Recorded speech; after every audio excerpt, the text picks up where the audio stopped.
Para mí es, gracias, es la última sesión ya de este seminario, y yo espero que sea una sesión intensa, una sesión donde ustedes puedan participar, porque, bueno, en esto de la investigación, sobre todo en esta nueva modalidad, bueno, esta modalidad de tesis, que no es nueva, pero más bien es nuevas las formas de aproximación, en Ale, virtud de que ¿estás estamos, dime. viendo tu voz? Ah, a lo mejor tendré problemas de conexión, ¿verdad? Por lo que veo. Puede ser, sí. Mm, Sí, porque Se escucha puede ser. perfecto. no Se se Yo sí escucha lo escucha. escucho perfecto. perfecto, doctora. ¿Se escucha A lo bien? mejor, a lo mejor el problema es tuyo, Carmen. Sí, me voy a apagar la cámara porque es probable, Se sí. Sí, escucha es probable bien. que sea. Sí, gracias, gracias, maestros y doctores. Entonces estaba yo comentando que uno dice, bueno, pues yo soy investigadora, o yo he trabajado mi tesis de maestría o de doctorado, o sea, yo sé cómo hacer una investigación, no hay nada nuevo bajo el sol. Y pues no, fíjense que sí, sí hay, porque lo vamos a ver en esta sesión. Una cosa es hacer una investigación, otra cosa es hacer una tesis bajo el enfoque de capacidades. Esas son dos cosas distintas.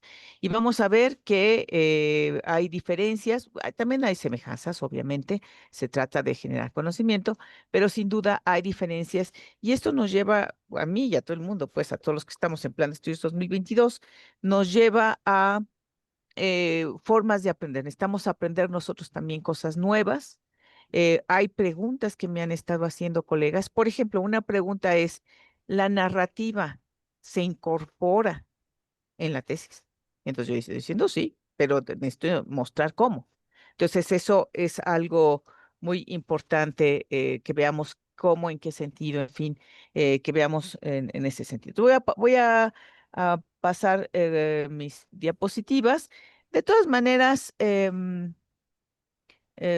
van a tener como siempre en todo lo que sería los documentos del Classroom que estamos ahí. Entonces, esta es la segunda sesión y pues voy a iniciar. Acuérdense que vamos a iniciar a las 6, pasamos a la sala y luego regresamos a seguir el trabajo. Entonces, estamos hablando de la tesis con el enfoque de capacidades. Recordarán que desde la vez pasada decíamos que uno de los propósitos es abordar 10 nudos problemáticos en la elaboración de la tesis. No vamos a dar recetas, no vamos a dar protocolos, no vamos a dar, sino vamos a analizar 10 nudos problemáticos. Vamos a ver desde estas tesis con enfoque de capacidades. Nos importa saber cuáles son los nuevos referentes teóricos y metodológicos para realizar este acompañamiento pertinente a nuestros estudiantes.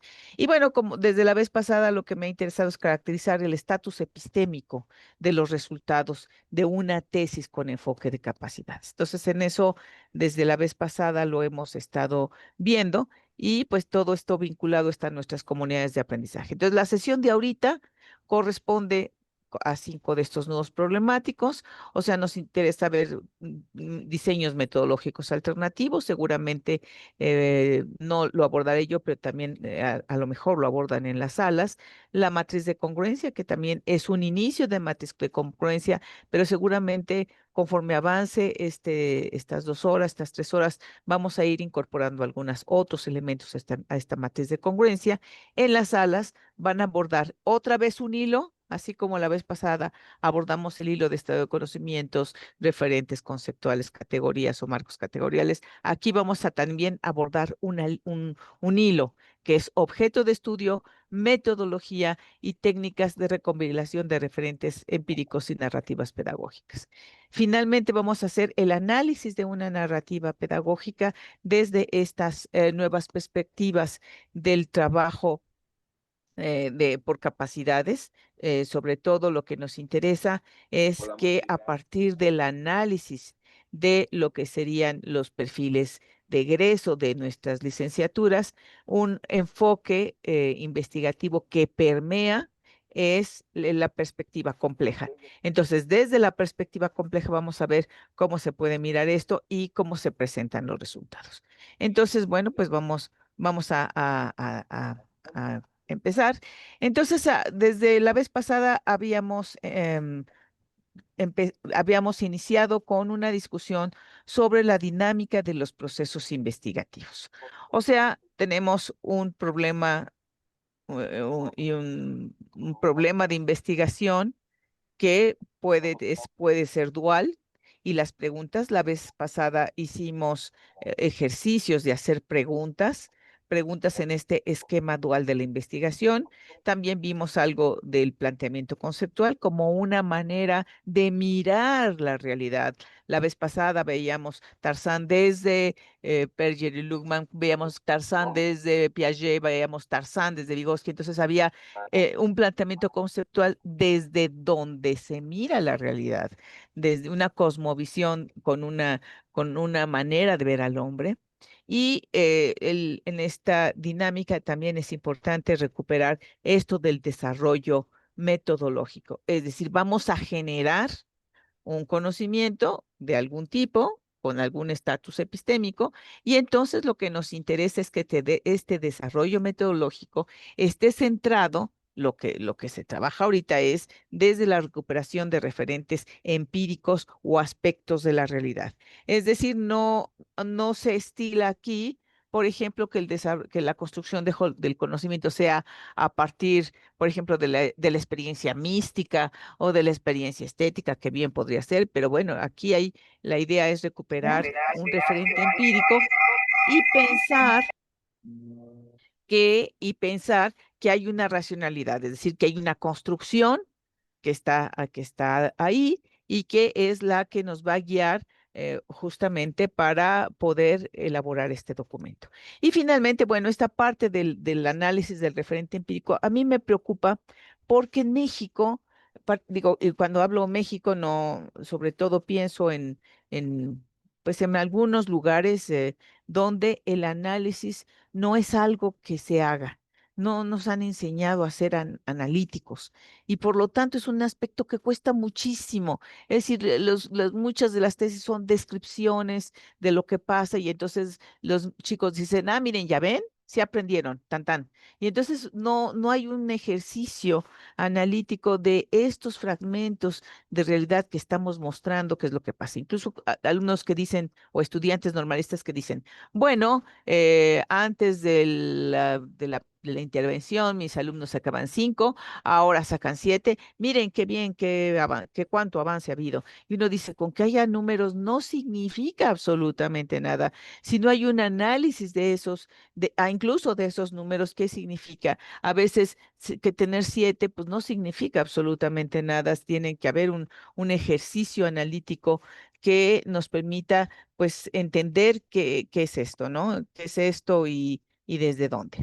Bueno, entonces por eso es importante que ahorita aquí nosotros también identifiquemos que una dinámica de estos procesos investigativos es el análisis de este referente empírico.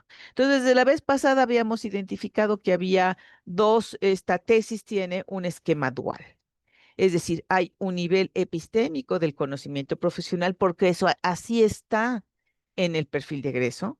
Es decir, de todas maneras hay una problemática que vamos a abordar, pero también hay un nivel epistémico del conocimiento científico, es decir, hay un problema de conceptos, puede ser un vacío conceptual, pueden ser conceptos que es necesario entender, puede ser conceptos desde los cuales miremos la realidad, conceptos que tengamos que construir, o sea, hay un nivel de construcción o de trabajo teórico, de trabajo de conocimiento científico, de trabajo del campo educativo, y hay otro nivel epistémico del conocimiento profesional. El problema es que esta modalidad didáctica, por eso, digamos, tiene su complejidad, que aquí y en las otras modalidades didácticas también, para la obtención del título de estas licenciaturas, también tienen este esquema dual, pero tal vez con más centramiento en un conocimiento profesional que conocimiento científico. Aquí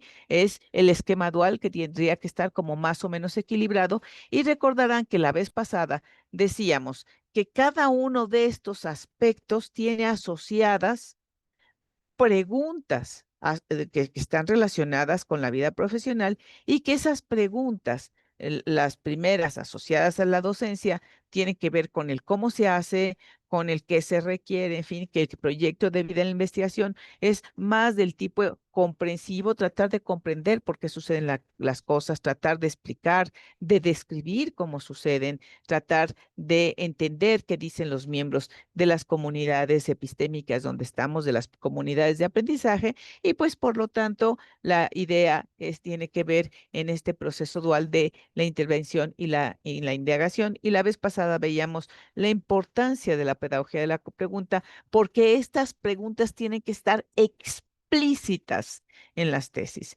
Entonces, esta tesis de esta escuela tiene que haber preguntas para la problematización y para este nivel epistémico y preguntas de planteamiento de problema. O sea, ambas tienen que estar. ¿Se acuerdan que la vez pasada también mencionaba yo este recorrido, que es un recorrido metodológico, que es el recorrido de la investigación, acción participativa, crítica transformadora, donde teníamos un momento de pregunta 1 y un momento de pregunta 2, un momento de problemática donde contextualizábamos y recuperábamos contextos, relaciones, saberes, en fin, y un momento de donde contextualizábamos la teoría y trabajábamos un problema desde la recuperación, por ejemplo, de un estado de conocimiento, en fin. O sea que había una construcción epistémica que derivaba en saberes profesionales y una construcción epistémica que derivaba en conocimiento del campo educativo. Entonces, en este recorrido metodológico,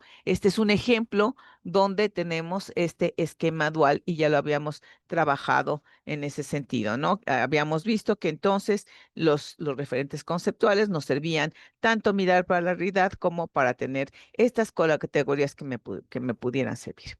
Ahora, aquí ya empieza propiamente lo fuerte.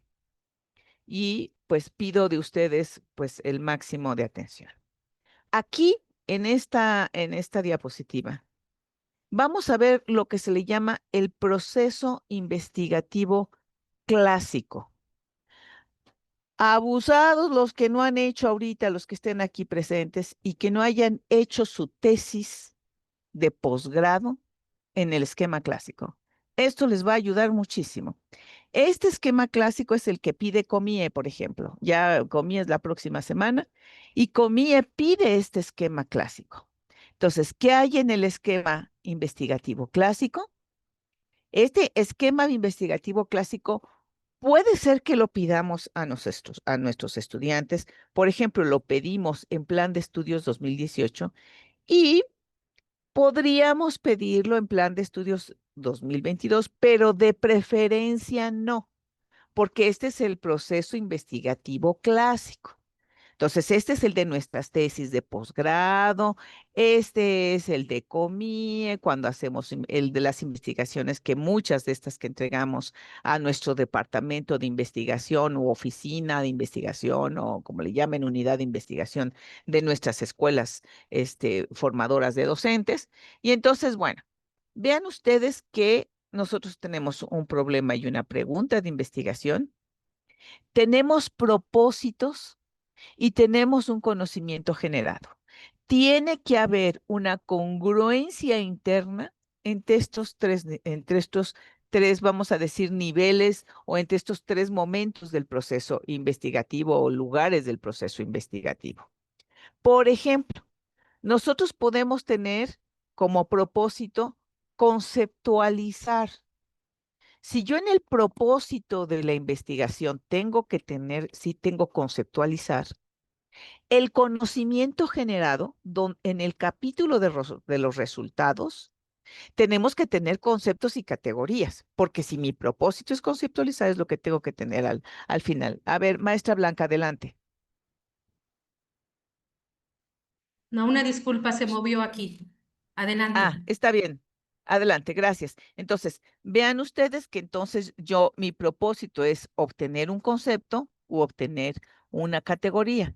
Entonces, mi pregunta, mi problema, vean ustedes el problema es que tengo un vacío conceptual, o sea que no tengo concepto. Y por lo tanto, mi pregunta de investigación es, ¿cuál sería un concepto o qué significaría tales cosas en la realidad? ¿Cómo puedo conceptualizar tal cosa? Entonces, vean ustedes cómo tengo esa línea, que es una línea con una congruencia interna. O sea, yo tengo un aspecto de la realidad y no tengo un concepto para designarla. Eso es el problema. No tengo un concepto para designar un determinado aspecto de la realidad. Entonces eso es lo que se le llama el problema. El problema no es el niño hizo bullying a otro niño. No, esa es una problemática y está en otro lado. Está en esta parte uno de este esquema dual, pero aquí estoy hablando de problema en el proceso investigativo clásico. Entonces, en el proceso investigativo clásico, un problema es tengo esta realidad y no tengo un concepto para designarlo. Ese es el problema. Eso es lo que se llama problema. Desafortunadamente tiene un nombre feo que corresponde a eso, pero bueno, pues así son los nombres. A veces no todos tenemos nombres bonitos. Entonces, vean ustedes, si mi propósito es describir, el conocimiento son descripciones y son categorías sociales asociadas a esas descripciones. Entonces, vean ustedes que, bueno, o básicamente son descripciones. Entonces, porque para comprender, pues yo tengo categorías sociales. Entonces, las describir, si mi propósito es escribir, pues el conocimiento generado son descripciones. Entonces, la descripción tiene que ver con cómo ve una comunidad ese contexto donde vive.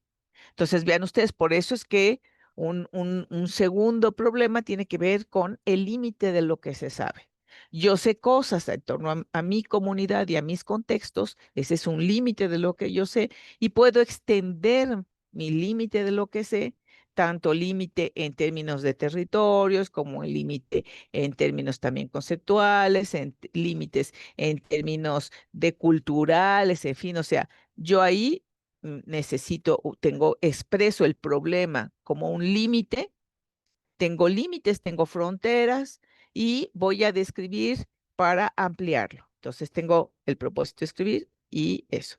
Ahora, tengo otro propósito, comprender. Tengo que comprender que el propósito es comprender los, por ejemplo, las culturas de una determinada comunidad epistémica. Ese es mi objetivo. Entonces, si mi objetivo es comprender, entonces mi conocimiento generado son categorías sociales. ¿Por qué? Porque yo lo que necesito es comprender esas culturas y cómo llaman esas personas, esos sujetos, cómo llaman a sí mismos a esas culturas. Entonces, comprender tengo como conocimiento generado categorías sociales. Explicar, pues tengo explicaciones, ¿verdad? Y ya sea que tanto comprender como explicar me llevan al problema de un cuestionamiento radical, ya preguntas de investigación específicas. Por ejemplo, cosas del sentido común, o sea, necesito comprender y explicar cosas que pueden estar en el sentido común y necesitamos ir más allá de este sentido común para comprender y explicar cómo suceden determinadas realidades. Puede ser un cuestionamiento de un concepto al interior de una teoría, incluso un cuestionamiento radical de una teoría, con la que me ayude a comprender y explicar una determinada realidad. Y por lo tanto, si yo necesito eh, cuestionar una nueva teoría, pues yo tengo que redefinir conceptos, no solamente explicar, sino tengo que reconceptualizar cosas y redefinir conceptos. Entonces, el conocimiento generado son conceptos que tienen nuevas definiciones. Y puedo tener como un problema y pregunta de investigación, pues preguntarnos sobre la existencia de un objeto de estudio, visibilizar nuevas entidades, nuevas relaciones, otras realidades u otras dimensiones. Y puede ser que también entonces mi objeto de estudio sea evaluar lo que yo tengo para dar pie a la existencia de otros conceptos. Y entonces mi conocimiento generado puede ser la actualización, la extensión del concepto, la creación de categorías. Por ejemplo, les voy a dar un ejemplo mío de Alejandra Ábalos.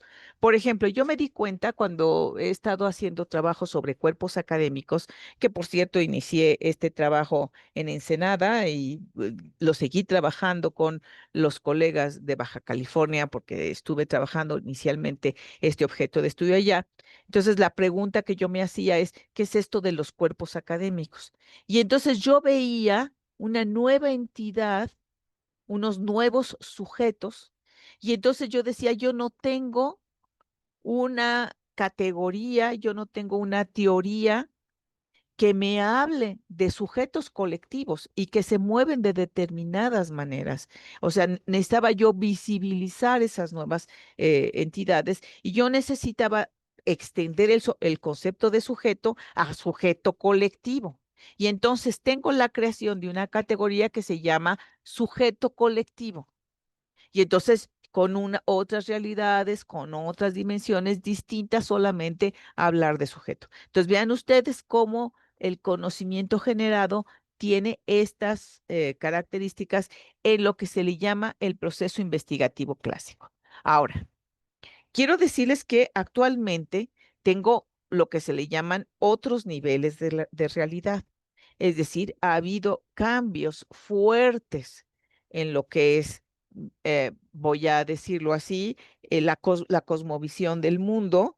Estos cambios fuertes han estado asociados a, digamos, a una serie de paradigmas que se han roto, que se están rompiendo por muchas causas, desde la cuestión de la pandemia hasta unas nuevas filosofías que están ahorita instalándose.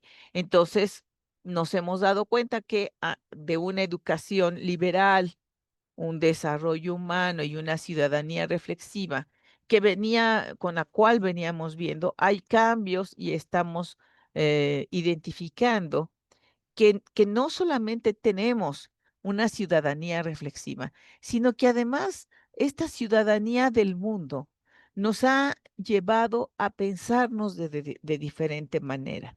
Es decir, el que estemos defendiendo, no sé, a otros, o sea, que estemos mirando o horrorizándonos con los genocidios y demás, nos hace ser ciudadanos del mundo de determinada manera comunitaria y para la vida, o sea, que tengamos una aproximación filosófica de otra manera, también nos ha impactado. Incluso pensarnos en torno a qué es lo vivo. Es decir, los nuevos paradigmas nos llevan a pensar, tú tienes una piedra y pateas una piedra, ¿esa piedra está viva? ¿Y en qué sentido está viva la piedra? Entonces, está viva el agua, está vivo tu árbol, está viva la tierra. Entonces, ¿qué es lo vivo? Nos ha planteado y nos ha puesto en otro nivel de la realidad, en un nivel local. Y antes decíamos universal, pero ya no es no es uno solo, sino local y multiversal. Patricia, adelante.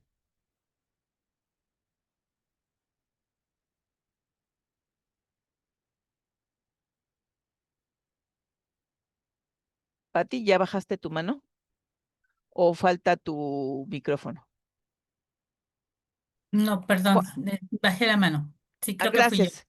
Sí, Sí, estoy aquí atenta. Gracias. gracias, Pati. Bueno, entonces, Patricia, pues estábamos comentando que entonces estos tenemos ahora nuevas formas de mirar, de nuevos niveles de ver la realidad y esto nos lleva pues a pensar de distinta manera lo que es la investigación. Entonces, esto nos lleva entonces a tener el tipo de conocimientos de las tesis del Plan de Estudios 2022. Vean ustedes que ya cambió. O sea, de pronto ya no tengo eh, como formas de conocimiento descripciones. Vean ustedes las descripciones, las explicaciones, todo esto ya cambió. O sea, ya no tengo ese tipo de cosas. La racionalidad ya es distinta. E incluso los principios ya cambiaron. O sea, nosotros teníamos como principio, por ejemplo, los principios filosóficos de la ciencia moderna, de la ciencia que está todavía actualmente en COMIE y en la mayor parte de los posgrados, pues él es el principio del tercero excluido. O sea, tú tienes una cosa que es falsa y puedes decir que es falsa o es verdadera, pero no tienes una tercer categoría para decir, no puedes decir, es falsa, verdadera y medio falsa o medio verdadera. Esto no lo tienes en la posibilidad clásica. Y aquí sí tú tienes un tercero o más incluidos. ¿Por qué? Pues porque no hay precisamente completamente falso o completamente verdadero. Es decir, ustedes dicen, pues en México o en el mundo la gente se muere y si se muere quiere decir que no está viva. Y aquí sí, aquí todos me han mandado mis amigos y demás sus ofrendas donde es claro para ellos que está vivo el ser querido, que al parecer murió, pero sigue. Entonces, están los vivos, están los muertos y están los que siguen vivos, pero más o menos vivos, en fin, o sea, estamos en un tercero incluido, con una creencia y una cosa real de prácticas, en fin, de prácticas, y que si vamos a compartir el video, sí, amiguita, y las diapositivas, con mucho cariño. Entonces, vean ustedes que tengo un tercero incluido. Y así, y puedo tener más incluidos, pues. Entonces, son principios como fuertes que han venido a trastocar lo que es las formas de generación de conocimiento. Y estamos hablando de esta epistemología complejo transdisciplinaria porque está en el perfil de egreso. O sea, está explícita en el perfil de egreso de nuestras licenciaturas. Entonces, es muy importante que en estos trabajos de seminario se aborden estas características que están en nuestro perfil de egreso. Entonces, hay un principio dialógico en el cual nosotros podemos tener miradas distintas del mundo y que podemos hacerlas coincidir y hacerlas dialogar, pues hay un principio que nos permite formas unificadas, formas de construcción en ese sentido. Pues está la idea del principio recursivo, es decir, hay unas formas que regresan, unas formas, vamos a decir que año, por ejemplo, en el caso de las prácticas docentes, es decir, ustedes de manera recursiva se retoman las formas de planeación, de intervención, de evaluación, de reflexión, en fin, estos procesos, por ejemplo, el proceso de la reflexividad o del proceso de la investigación-acción y del trabajo reflexivo es un trabajo recursivo, es decir, empieza desde un replanteamiento del diagnóstico, pasa al diseño, pasa a la implementación, a la evaluación, a la reflexión y otra vez pasa al diseño. Vean ustedes estos procesos recursivos, que por cierto no son procesos recursivos planos en un solo plano, sino que avanzan en espiral porque en realidad nosotros también tenemos aprendizajes a partir de eso, ¿no? Hay un principio organizacional, es decir, la vida, las realidades se organizan en sistemas que pueden ser en algunos casos sistemas abiertos o cerrados. Partes de esos sistemas es el principio hologramático, partes de esos sistemas se ven reflejados o reflejan la totalidad de los sistemas.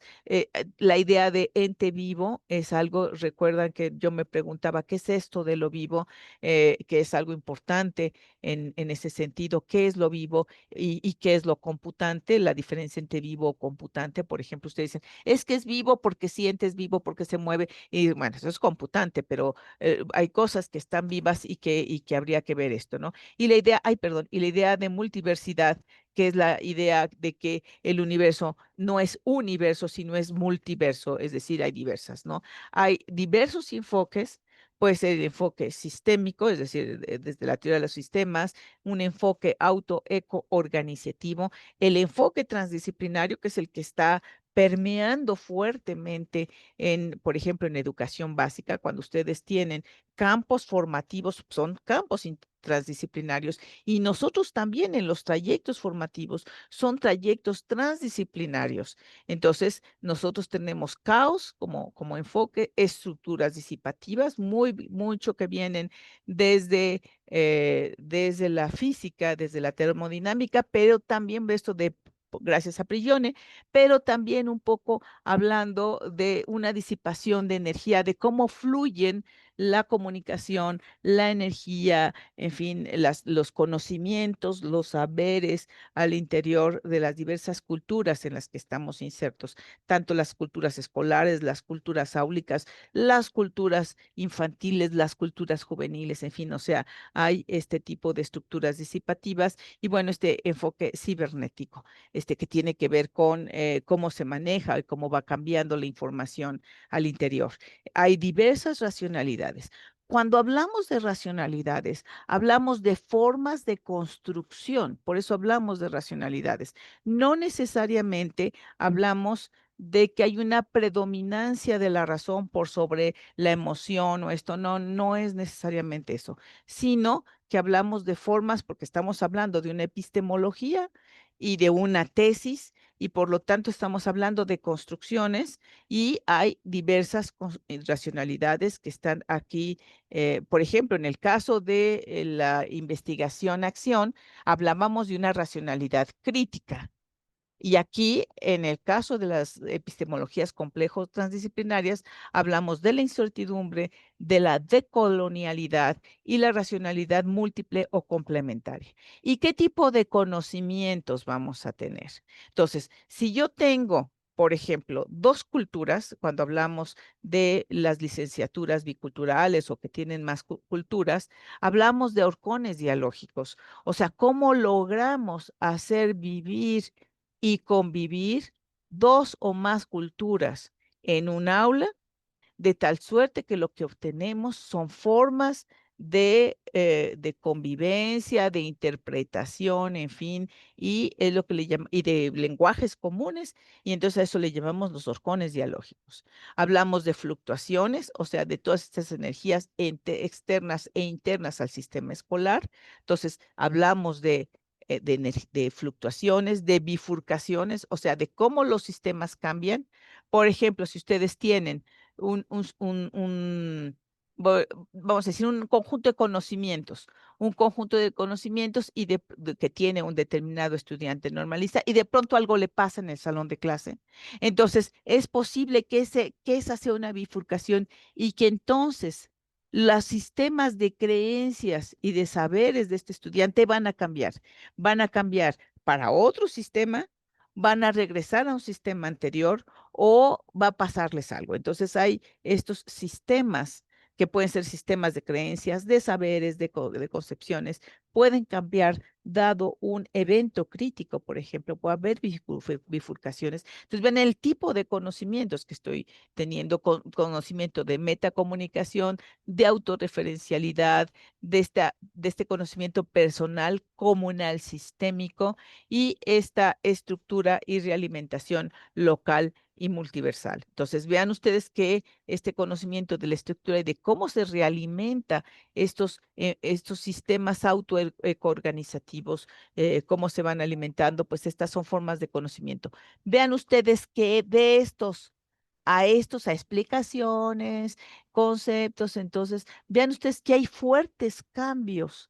Y entonces el tipo de conocimiento que se espera en estas tesis, en estas tesis con enfoque de capacidades, van a ser distintos, porque entonces toman en cuenta, por ejemplo, en estas bifurcaciones o en estas fluctuaciones, podemos tomar en cuenta sentimientos, las emociones, el ser, el hacer, el saber, en fin, o sea, hay otras formas de organización del conocimiento que no son las anteriores, sino que tienen otras estructuras, que tienen otras formas de entenderse. Vean ustedes que esto no es lo que aprendimos en los posgrados.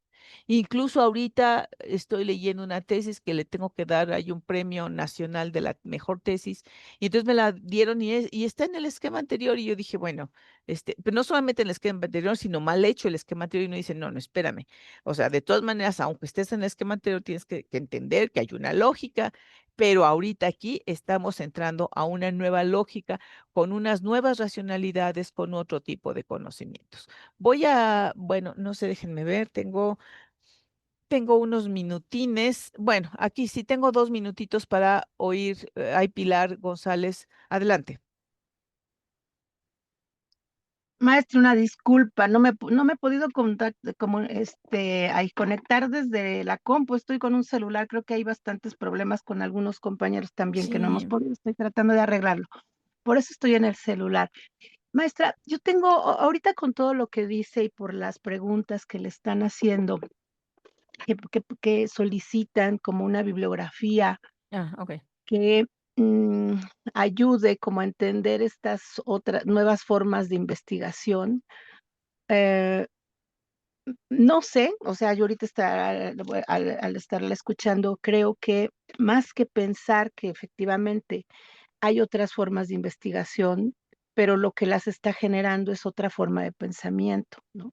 Ujú. O sea, creo que más que pensar que exista un libro, una bibliografía que nos diga ahora cómo investigar, porque creo que usted está siendo muy clara en ese sentido, em, es que el mundo, ¿no? Y que además esta reflexión mundial que existe sobre la desigualdad ha ido permitiendo que surjan otras maneras de entender el mundo para su desarrollo, ¿no? O sea, y eso más bien creo que estaría en el terreno del mismo pensamiento humano, ¿no? O sea, cómo uno puede desarrollar un pensamiento que nos permita mirar todo eso que usted dice. No es que exista una metodología per se, ¿no? Que nos diga ahora, entonces, fíjate, porque los sentimientos siempre han estado, ¿no? Esto que habla usted, lo emocional, pero me parece que eso está en el terreno del pensamiento, ¿no? O sea, en la medida en que nosotros efectivamente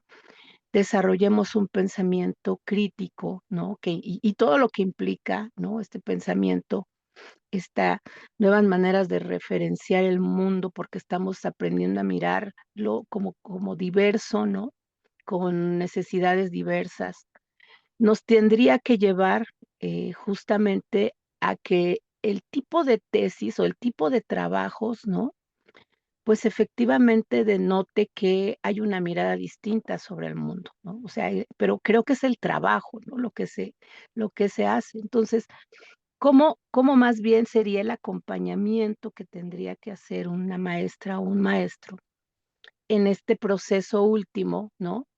Para que justamente se desarrolle ese pensamiento que tendría que haberse venido desarrollando desde los primeros semestres, ¿no? Entonces, creo que la complejidad está ahí, ¿no? Porque ahorita que decían por ahí alguna bibliografía de estas nuevas metodologías, creo que tenemos apoyo con lo que tenemos. Más bien es, no sé si usted esté de acuerdo, que radica en la forma en la que nuestro pensamiento, nuestra ideología, ¿no? Mira al mundo, ¿no? Y lo complejiza, encuentra las tensiones que hay en él, ¿no? Y me parece que justamente esos dilemas que aparecen son los que tendrían que aparecer en nuestros trabajos de tesis, ¿no? No sé si por ahí pudiera ser la cosa, maestra Ale. Muchas gracias. Sí, en efecto, muchísimas gracias, maestra Pilar. Es, es complejo, porque sí, hay una buena parte de desaprendizaje aquí, ¿no? Es decir, una buena parte de decir, bueno, esto no es conocimiento, esto no es científico. Y uno dice, a ver, espéreme, o sea, necesitamos hacer dialogar estos saberes, y ponerlos a dialogar justamente en el mundo, ¿no? Y ponerlos a dialogar de una manera vamos a decir, sí sistemática y sí rigurosa, no significa que perdamos el rigor. Eso cuando hablamos de conocimiento de las ciencias de la educación, no perdemos el rigor. Lo que ganamos son otras miradas, otras maneras de entender, una forma de extender también nuestro entendimiento.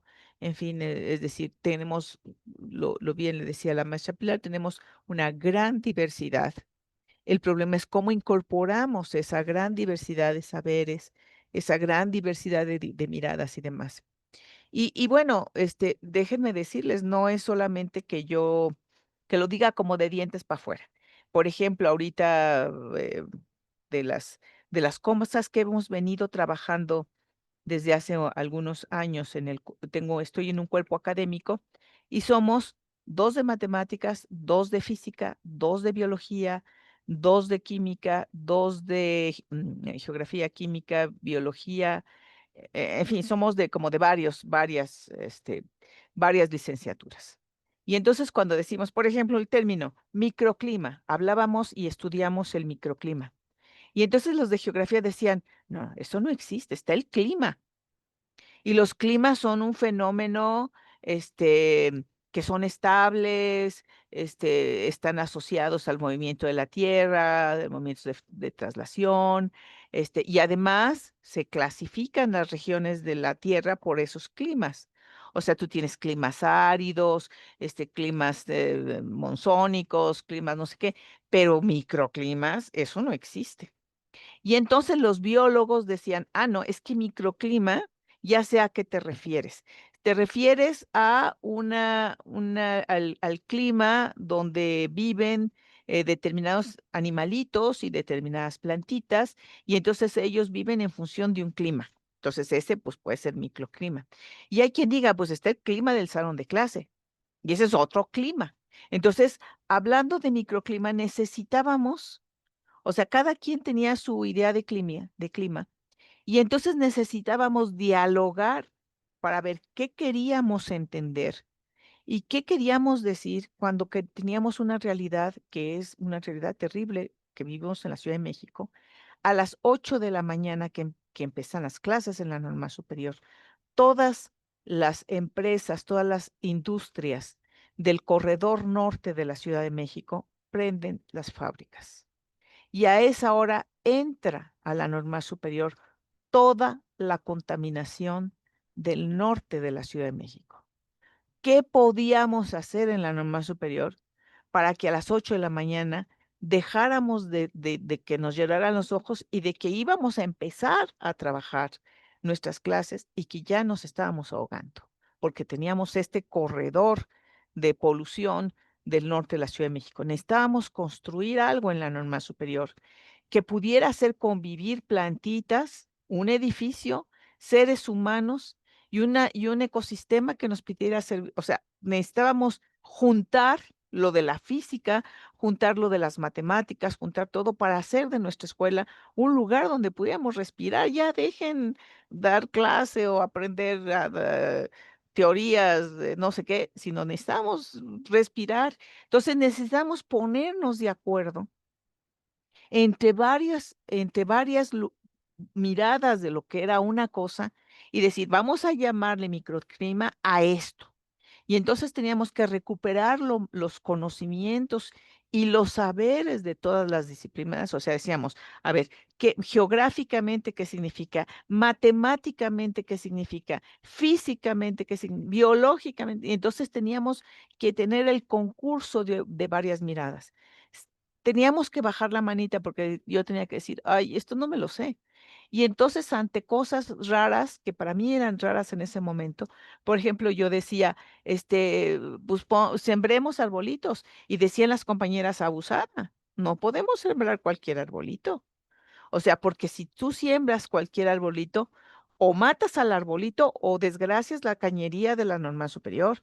Entonces, esto, vean ustedes que teníamos que tener diferentes miradas, una mirada incluso hasta arquitectónica de no dañar las tuberías de la norma superior, o sea, una serie de cosas que teníamos que tomar en cuenta, porque teníamos que convivir plantitas, edificio, cañerías, estudiantes, o sea, una serie de cosas que es muy complejo, no es solamente venga la biología a sembrar plantitas, no, sino que era un conocimiento que requería de un concurso distinto, de diálogos, de formas de negociar los significados, de llevar otro tipo de prácticas. Por ejemplo, les decíamos a los muchachos de matemáticas, órale, se necesita hacer composta o se necesita no sé qué, ellos decían, pero si yo soy de matemáticas y yo estoy en matemáticas para no ensuciarme las manos, o sea, y me lleno las manos de tierra. Entonces, justamente necesitábamos decir dónde, qué es ser maestro ahora, qué es ser maestro de matemáticas ahora, qué significa en estas necesidades de la comunidad, en fin, una serie de cosas que necesitábamos entrarle.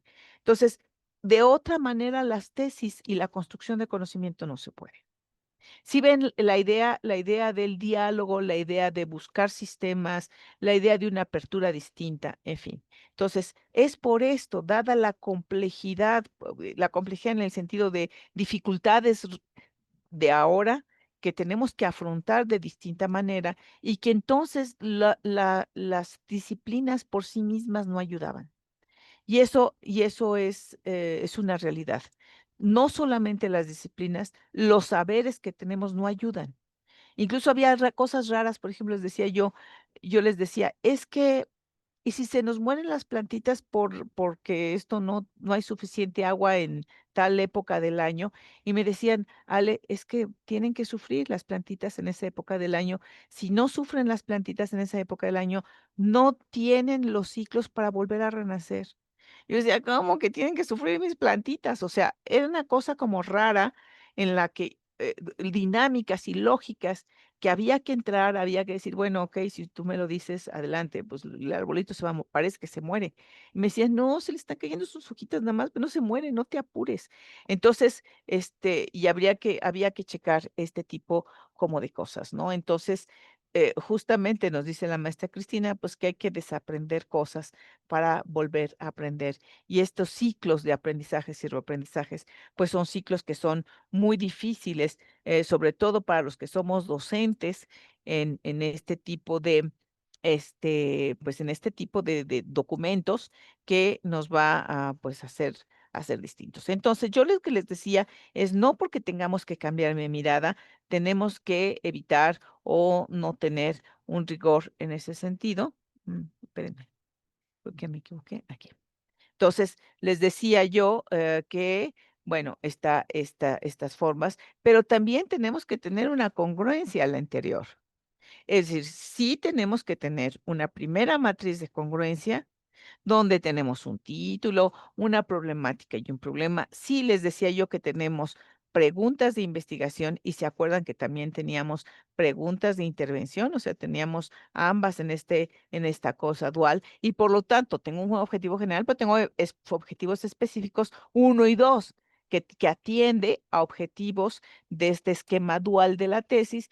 Sí tenemos algo de supuesto, sobre todo que necesitamos en el caso de estudiantes normalistas, más que por una cuestión de supuestos o hipótesis, sobre todo porque tenemos que hacer explícitas nuestras creencias, hacer explícita la ideología que tenemos, porque si no hacemos explícito eso tampoco podemos trascenderlos. Entonces, forma parte entonces de nuestra metodología, nos interesa justamente estos supuestos y bueno, y hay un método.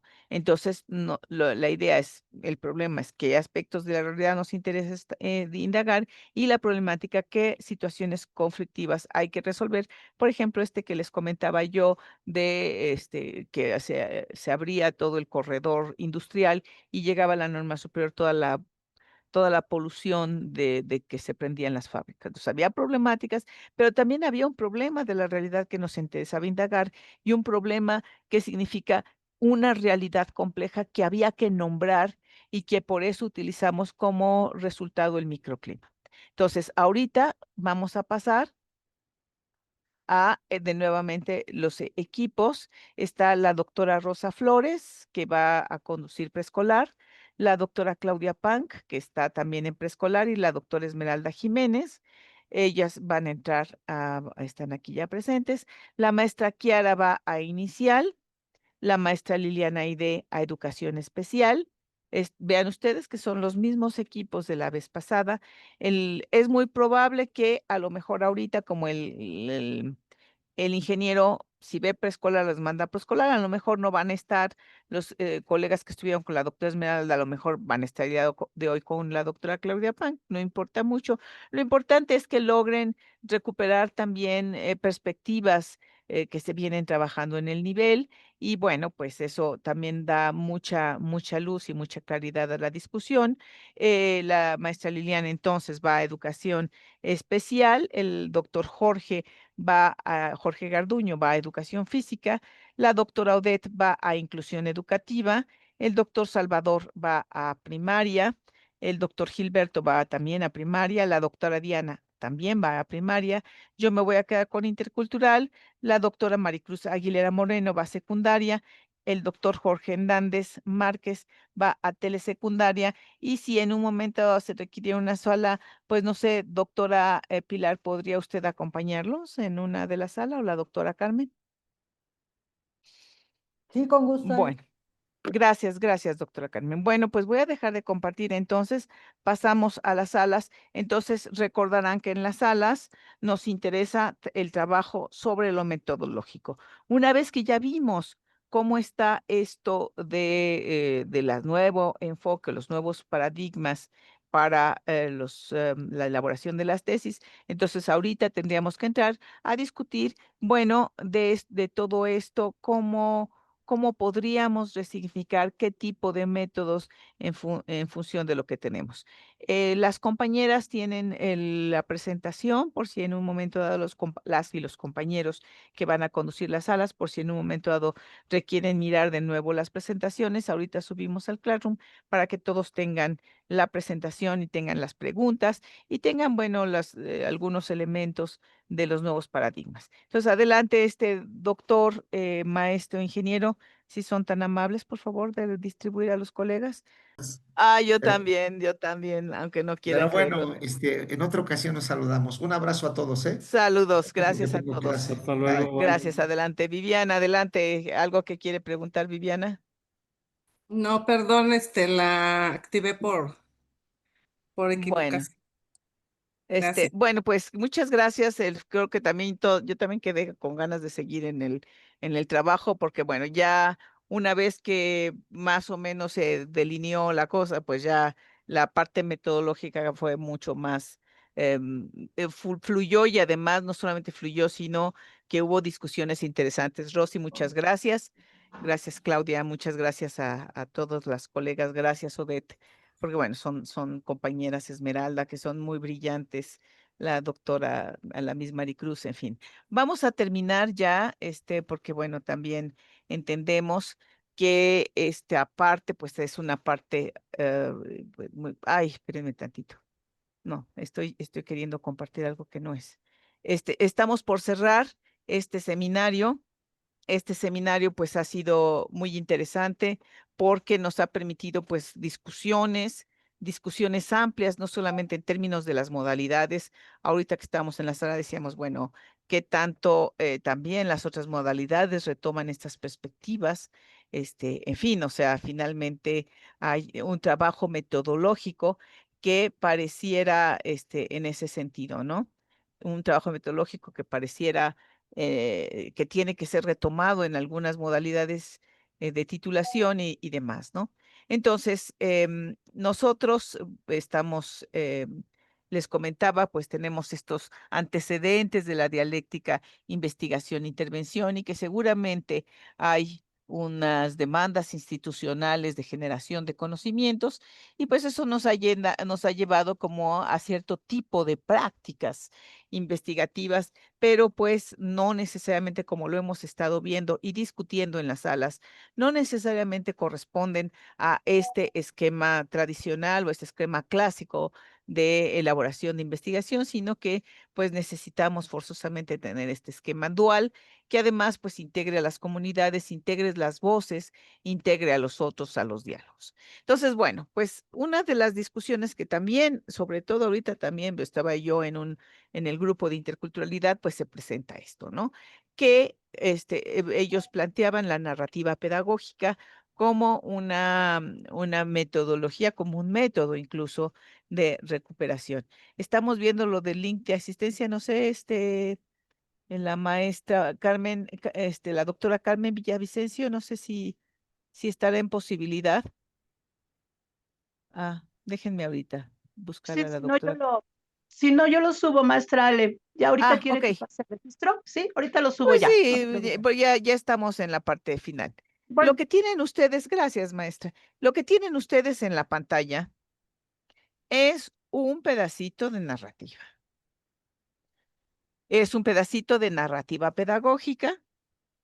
Va a ser publicado, eso va a ser publicado, yo espero ya en estos días, ya está, va a ser publicado por Editorial Newton.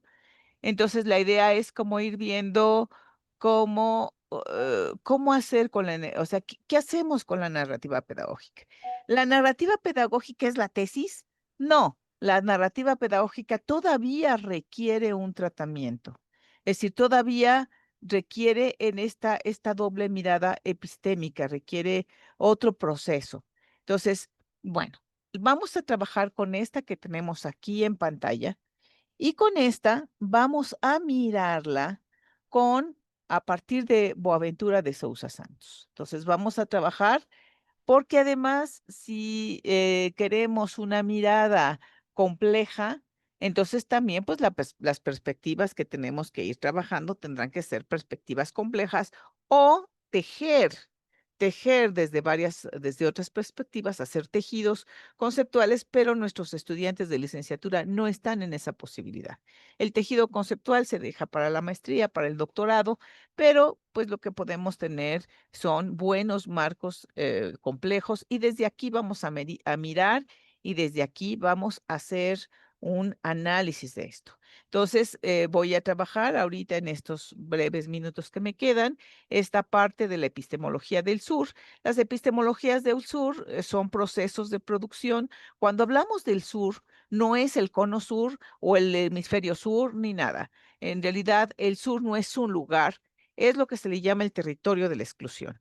Es decir, podemos tener, por ejemplo, las mujeres que hemos sido excluidas, pues estamos trabajando, estamos en el ámbito de las epistemologías del sur, todo lo que es comunidades LGTB, todo lo que es, incluso, por ejemplo, todo lo que es la cultura de la negritud, pregúntenmelo a mí, o sea, todo lo que es, por ejemplo, en mi caso, que vengo de culturas negras de Magreb, por ejemplo, bueno, pues culturas excluidas, en fin, o sea, ha habido no solamente, imagínense, mujer chaparra, descendiente de negros, en fin, entonces dice uno, "Wow", de pronto hay una cosa de exclusión como muy fuerte, ¿no? Entonces, no solamente eso, hay otro tipo de exclusiones, por ejemplo, por el hecho de tener cierta edad. He sido excluido de varios lugares porque soy de la tercera edad, entonces dice uno, bueno, pues hay diferentes tipos de exclusiones y entonces en este territorio, desde ahí podemos establecer procesos de producción y de valoración de conocimientos científicos válidos, pero también de saberes y conocimientos no científicos, que eso es algo interesante y es ahí donde entra esta postura humanista, ¿no? O sea, nuevas relaciones entre diferentes tipos de conocimiento, desde las clases y grupos sociales que han sufrido desigualdades y discriminaciones, en fin, por el capitalismo, por el colonialismo, en fin. fin. Entonces, ahí hay una parte, una premisa, y hay premisas de esta epistemología del sur, que es la descolonización del conocimiento, de este conocimiento occidental patriarcal y conocimiento descontextualizado, o sea, nos interesa que el conocimiento sea contextualizado. Por eso esta parte de la tesis tiene que posicionarse frente a la inteligencia artificial. Los alumnos van a tener últimamente una tendencia a elaborar documentos con inteligencia artificial. El problema de los documentos de la inteligencia artificial es que están descontextualizados. Y entonces ahí necesitamos una vigilancia fuerte del tipo de conocimiento que se está obteniendo. Es un tipo de conocimiento en contexto a partir de lo que serían saberes compartidos. El otro es algo importantísimo, es decir, el discurso del otro, las miradas de cómo se construyen estos techos de significaciones comunes, es lo que nos va a dar esta contextualización. La inteligencia artificial no la da, así de simple. Y entonces, aquí otra premisa es que la comprensión del mundo es más amplia que la comprensión occidental y que la comprensión individual. Por eso aquí es importante esta parte de lo que yo ya les mencionaba en términos de mi propia investigación acerca del sujeto colectivo.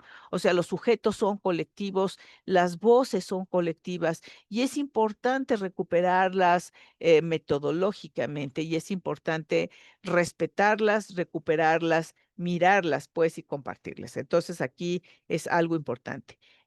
La diversidad del mundo es infinita, esa es otra de las premisas. O sea, pensar, ser, sentir. La idea del tiempo también puede cambiar. Es decir, la idea del tiempo puede ser que tengamos tiempos lineales, pero también tiempos cíclicos, que son, por ejemplo, los tiempos de la recursividad, los tiempos de la vida, en fin. Hay relaciones entre humanos y no humanos. Esto es algo importante, ¿eh? Las relaciones entre humanos y no humanos. Y la vida y su organización. O sea, esta relación de la vida y su organización, preguntarnos qué es lo vivo, es algo muy importante. No es solamente la relación entre humanos y no humanos. Hay relaciones históricas, por ejemplo, es decir, somos sujetos históricos y por lo tanto la relación con nuestra historia, con nuestro patrimonio es algo importantísimo. Las relaciones con nuestros saberes, las relaciones con nuestras relaciones. Entonces esto de pronto pues se va haciendo como mucho más infinito, mucho más fuerte. Y entonces aquí hay algunos elementos que me gustaría que lo tuvieran muy en mente para cuando veamos la narrativa. Otra vez hay un ejercicio de mirar una narrativa y lo vamos a hacer desde por acá. Entonces, vean ustedes.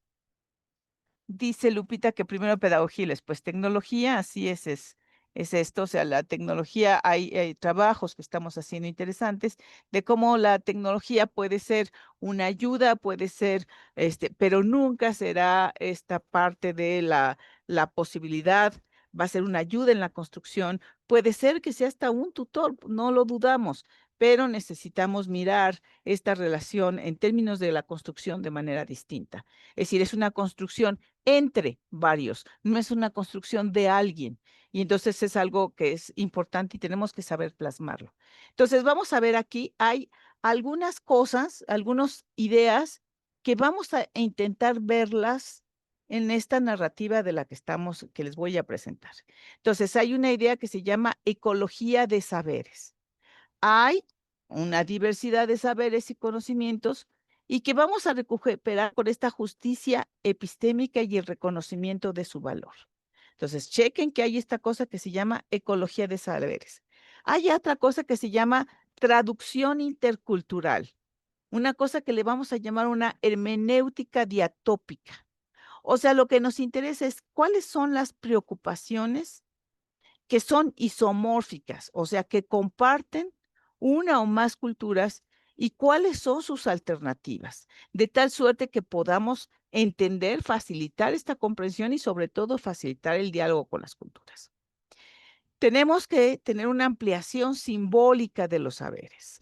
O sea, no es solamente lo que yo sé o lo que sabe alguien, sino cuáles son los sistemas de saberes, estas prácticas, estos agentes en la construcción de las tendencias de futuro.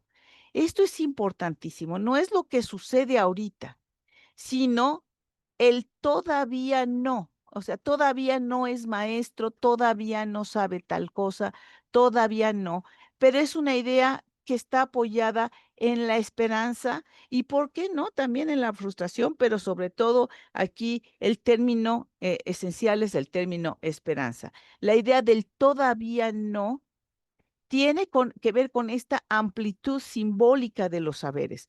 No es lo que yo sé y lo que todavía no sé, pero que estoy en el tránsito de saberlo. Entonces, esta ampliación simbólica me parece como categoría de Sousa es importantísima. La sociología de las ausencias y la sociología de las emergencias, que está muy ligado al todavía no. Es decir, en la sociología de las ausencias es cómo vemos esta transformación de objetos imposibles o objetos ausentes. Es decir, hay algunos objetos que dicen, ese saber no sirve. Por ejemplo, saber cuándo se va a sembrar, saber cuándo se recoge, saber si cuándo es la Candelaria, dicen, ese saber no sirve porque es local, es improductivo, es residual. Pero lo que nos interesa es justamente transformar esos objetos ausentes en objetos posibles y presentes. Esa es la sociología de las ausencias. Y otro elemento que es la sociología de las emergencias, que tiene que ver con estas alternativas en el horizonte de las posibilidades concretas.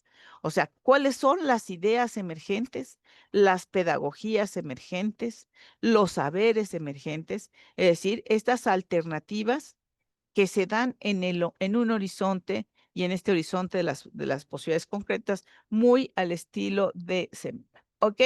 Ya vieron, si quieren, tómenle una foto a esta diapositiva, porque es muy importante del todavía no, de esta mirada que no es la mirada totalizadora, definitoria, causal. Vean ustedes que no es una mirada causal, es una mirada de diálogo, esta hermenéutica diatópica. Lo que nos interesa es cómo puedo dialogar con esto. En fin, o sea, ¿ya lo vieron? ¿Ya le tomaron una fotico? Vámonos a la narrativa.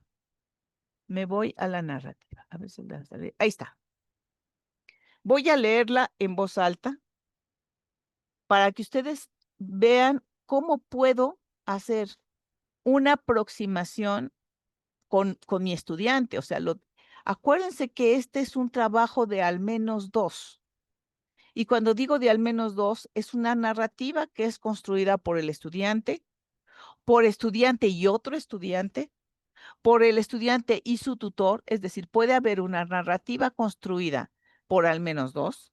Puede ser una narrativa construida solo por el estudiante, pero eso sí es una narrativa leída por al menos 2. O sea, por mí, que soy la asesora y que estoy acompañando en la construcción de una mirada, de un conocimiento a un estudiante. Que si bien el estudiante si puede tener la lectura de Sousa Santos, sí puede tener las lecturas que ha logrado a lo largo de la escuela, pero nosotros le servimos de espejo, de interlocutor, de acompañante, de asesor, en fin, para la lectura de esto. Entonces voy a leer y me interesa que ustedes vean qué elementos podemos recuperar desde esta mirada de las capacidades para poder recuperar algunos elementos de esta narrativa y que puedan ser plasmados en un documento de tesis. A ver, ahí voy. Entonces, análisis, bueno, tengo un análisis de referente bíblico que así le puse la diapositiva, pero la narrativa tiene otro nombre. Dice, abrí entonces mi ruta didáctica al construir, mediante el juego pedagógico, una puerta de dobles goznes, de entradas y salidas de convivencia, libertad, aprendizajes y entendimiento. Como en acto de magia, al pisar el lugar destinado al descanso matinal, aparecían en sus manos sendas resorteras convertidas en el arma mortal para cazar aves. Corrían como canicas que ruedan ligeras, impulsadas por la fuerza del impacto recibido. Se olvidaban de tomar el alimento guardado en el morral por ir tras los pájaros caídos, levantarlos, arrancarles la cabeza y guardarlos en la bolsa de sus pertenencias. Sola, acompañada de mi rebeldía interna, envuelta en la incomprensión de las palabras y razones pronunciadas, mi pensamiento repetía constantemente: pero el niño debe aprender a sojuzgar sus sentimientos, fingiendo que carece de ellos, sin tener derecho a sentir. La experiencia de la represión en la infancia conduce a la ceguera si se es líder de la brutalidad para los débiles. La pedagogía negra ahoga los gritos del niño por el desprecio a lo vital, la parálisis en el pensamiento autónomo, la capacidad de crítica de comprender. Esa inexperiencia humana conforma una culpabilidad infantil envuelta en una justificación terrible. Estar vivo es malo.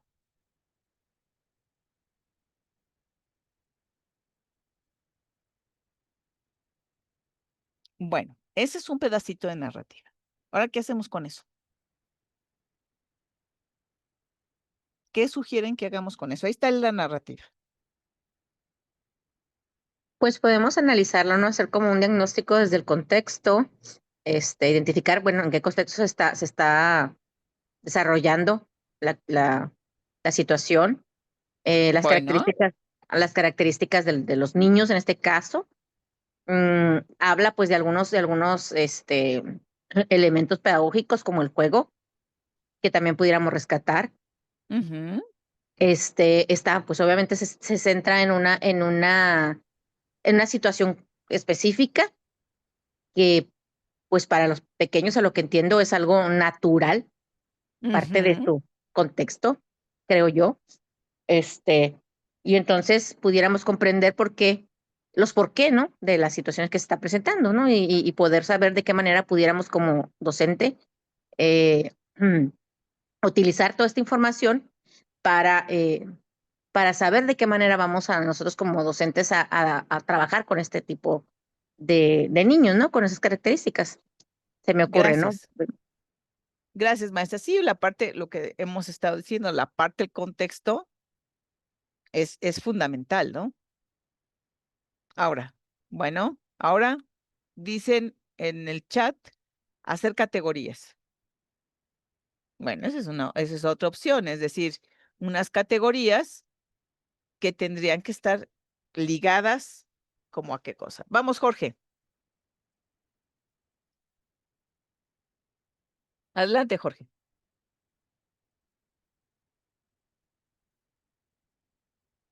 Jorge, ¿puedes abrir tu micrófono, por favor? Ya lo abrimos. A ver, Listo. yo creo que tenemos que partir de entender qué es la narrativa, Bien. cómo se conceptualiza. Creo que eso nos está faltando, me parece. Y yo quiero recuperar, hay varias concepciones que se tienen. A Denzin, ¿no? Quien dice que define la narración como la construcción retrospectiva de significado, como narrativa.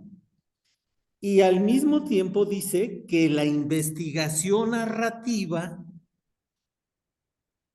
es una amalgama de lentes interdisciplinares, abordajes disciplinares, diversos métodos tradicionales e innovadores, todos los cuales giran alrededor del interés hacia los detalles biográficos como son narrados por quienes los viven. Entonces, porque he visto que hacen narrativas, he visto que son narrativas, está bien, se hacen narrativas, pero si yo la tomo como investigación, a la narrativa, como un enfoque investigativo, tengo que pensar en sus métodos, en sus instrumentos, en sus técnicas, en su proceso de análisis de la información del estudio empírico, ¿no?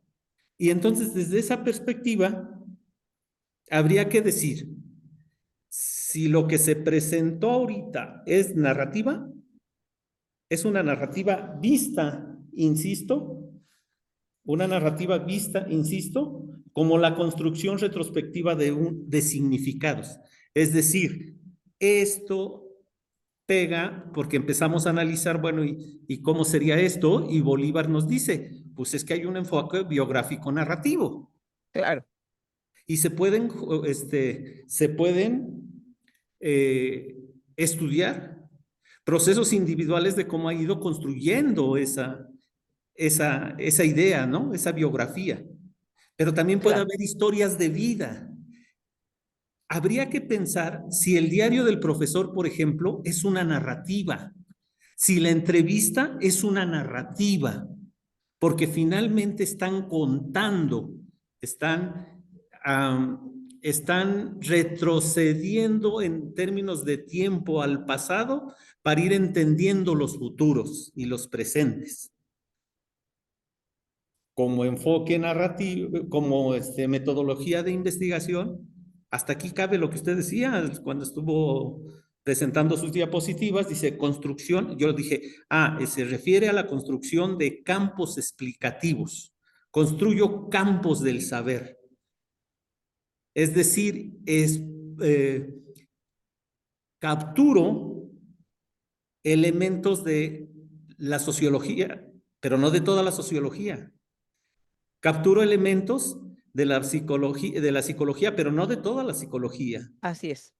Y entonces voy haciendo lo que dicen esta analogía como el calidoscopio. Veo mi objeto de conocimiento desde distintas miradas, con distintos lentes. Cuando usted pone el ejemplo de su cuerpo académico, ahí están. Pero ahí están uniendo disciplinas. Pero cuando dicen que los arbolitos, las implicaciones, están tomando algo de la biología, ¿no? Entonces, Claro. cierro. Habría que pensar como enfoque de investigación, ¿no? Y como una reconstrucción histórica del yo o de la colectividad a la que pertenezco. Esa decisión hay que Gracias. tomar. Gracias. Gracias, maestro. Sí, la idea es, en el chat se preguntaban cuáles son las diferentes miradas que está asumiendo, Porque cuando cuando alguien escribe una narrativa, deja de tener, o sea, deja de ser uno, se convierte en texto. Entonces, uno tiene que mirar en ese texto cuántos significados están amalgamados en ese texto. Ya lo decía bien el maestro Jorge, ¿cuántos significados están ahí mismos o están ahí metidos? Entonces, ahí hay varios significados que están metidos. Entonces, ¿cuáles son los significados que están ahí metidos? En el chat ya habían puesto algunos. Es decir, pero justamente había que recuperar complejamente en la complejidad cuáles son las diferentes miradas que está teniendo la persona que está escribiendo. Marta, ahí. Sí, maestra. Adelante. Gracias, buenas noches. No sé si estoy bien, pero respondiendo a la pregunta que usted mencionaba, de una vez que tenemos la narrativa, ¿qué hacemos con ella?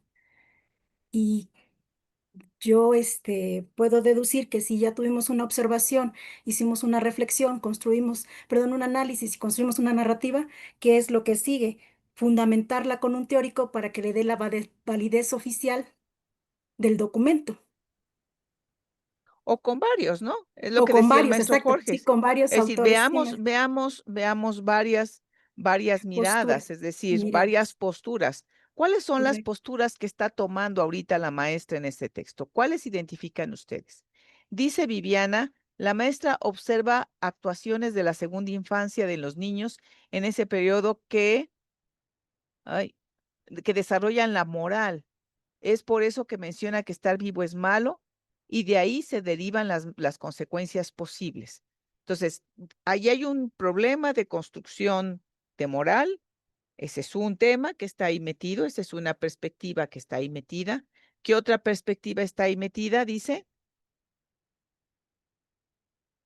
se puede desmenuzar el texto en categorías temáticas.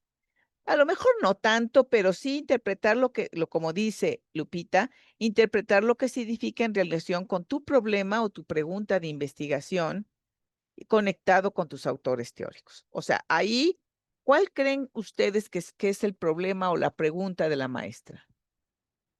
Almadelia, adelante. Bueno, ya hemos ido contestando, creo, los compañeros anteriores, pero la narrativa, como dijo la compañera que me antecedió, de que se hace narrativa educativa o pedagógica en el momento en que se argumenta con la ciencia, ¿no? Con lo científico.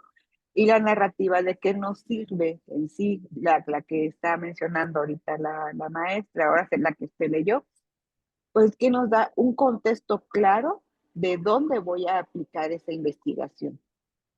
¿Qué metodología voy a ocupar? Bueno, primero del contexto sigue el tema que seleccioné. Por la narrativa me doy cuenta.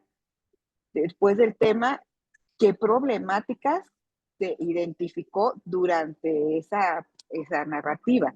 Al estarlo comentando, pues nos damos cuenta que busco un problema. Al mismo tiempo nos damos cuenta las estrategias que quiere ocupar, que mediante el juego, mediante esto, trató de resolver esa investigación y le dio como una mejora a esa problemática. Entonces, la narrativa nos da un panorama general de lo que se quiere investigar. Obviamente, aquí en este caso el tema principal, y ya tenemos que argumentarlo para que sea una investigación-acción. Es lo que puedo comentarnos. ¿Se acuerdan que les decía yo que, gracias, maestra Almadelia, creo que hay cosas que son interesantes en lo que usted dice? La primera es que hay un nudo problemático. ¿Cuál es el nudo problemático, la problemática que se ve en esta narrativa? O las problemáticas, porque hay varias. ¿Cuáles son las problemáticas? Joana. Bueno, yo identifico en la narrativa el conflicto del docente frente a lo que está observando. Hay un conflicto del docente. Ahí hay una primera problemática. Bien. Un conflicto sobre... Yo me pongo, por ejemplo, en el lugar del maestro, en estar observando al niño lo que está haciendo y plantearme, bueno, ¿desde dónde puedo yo intervenir? Para poder orientar al estudiante sin romper, por ejemplo, con estas estructuras culturales que debo de saber para poder entender la conducta del infante desde el propio desarrollo moral, muchas perspectivas que, bueno, yo creo que se deben de considerar al momento de hacer Si se fijan, la hay doble lectura de la narrativa, pero problemática. yo encuentro en sí, encuentro en sí La eso, primera o sea, problemática usted decía que es el docente. sí. O sea, Sí, hay el un docente conflicto. frente a ello, sí. O sea, hay una primera problemática que es el conflicto del docente. Ahora, si usted habla del conflicto del docente, que me parece maravilloso, son las emociones, o sea, la maestra está enojada, está, o sea, hay una serie de cosas que están y que tienen que ver con una problemática que es el conflicto del docente. Ahora, a esa problemática, yo les dije que la tesis tiene una forma dual. A esa problemática, ¿cuál es el problema? O sea, antes de hablar de autores, necesitamos hablar cuál es el problema. Pues un problema ético, ¿no? Hay un problema ético del docente. ¿Y cuál es el problema ético del docente? Los valores, no, maestra, por la cultura. ¿Que mate a los pajaritos? No, los valores, es creo, que- es están, que- maestra, ¿no? Contra los Es animales. una problemática Que no lo cultural vea como en otro ser vivo. relación a la exclusión por la raza y que se convierte en una pregunta filosófica hasta qué punto trasciende para el concepto y el valor de la vida ante recibir un tipo de trato a la cultura por las características de los niños. Puede ser En un este problema caso. intercultural. Ese es un problema intercultural. Puede ser Sí. uno. puede ser un problema pedagógico, puede ser un problema del trabajo, del tratamiento de la ética y la moral en la escuela. Vean ustedes que puede haber varios. No es uno Maestra, solo. depende del enfoque, ¿no? Del enfoque que estemos, con el que queramos analizar la narrativa. Tenemos un enfoque complejo. Puede ser Exacto. un sistema. O sea, puede ser esa y varias. Joana, Joana ya participó, ¿verdad?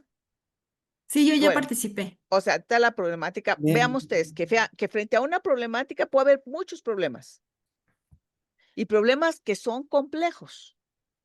Ahora, ese es un problema, el problema del maestro, una problemática, perdón, la problemática del maestro. ¿Vieron ustedes que había otra problemática? Luis Alberto, ¿encuentras otra problemática? No Sí, mire, problema.